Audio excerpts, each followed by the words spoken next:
Bien-aimés, que la grâce et la paix vous soient données de la part de Dieu notre Père et du Seigneur Jésus-Christ. Lisons la parole. C'est l'esprit qui vivifie. La chair ne sert de rien. Les paroles que je vous ai dites sont esprit et vie. Jean chapitre 6, verset 63. Dans un sermon, Jésus a déclaré: si vous ne mangez pas la chair du Fils de l'homme, et si vous ne buvez pas son sang, vous n'avez pas la vie en vous-même. Jean chapitre 6, le verset 54. Plusieurs ont été scandalisés par ces paroles de Jésus, au point où certains de ses disciples l'ont abandonné sur le champ. Jésus nous appelle-t-il à être des cannibales? Non, pas du tout. Les gens qui ont entendu cette parole à cette époque l'ont interprétée de façon charnelle.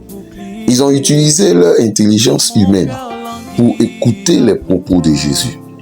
Ils ont pris ces propos au premier degré. Ainsi en est-il de ceux qui tentent de comprendre l'Écriture par leur propre intelligence et leurs efforts humains.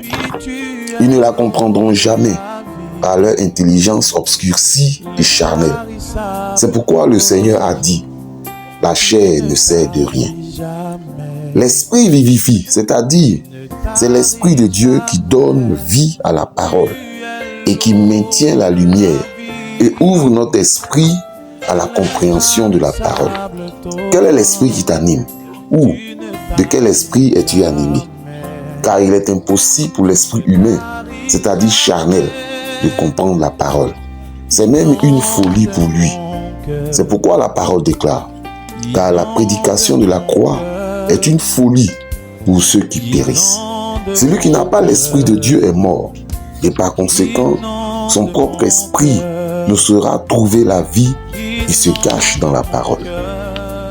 Interrogés, alors que plusieurs disciples l'avaient quitté, les disciples qui sont restés ont répondu à Jésus: Seigneur, à qui irions-nous? Tu as les paroles de la vie. Jean chapitre 6, verset 68. Bien-aimé, c'est grâce à ton esprit régénéré par l'Esprit de Dieu que tu auras la capacité de comprendre les paroles de Jésus. C'est alors que cette parole te donnera vie et te fortifiera et soutiendra ta marche avec ton Sauveur. Médite chaque jour la parole de Dieu. Mange la parole de Dieu. Abreuve-toi du sang de Jésus. Invoque son sang précieux versé pour toi et sois purifié, sanctifié, afin de t'approcher avec assurance de ton Dieu.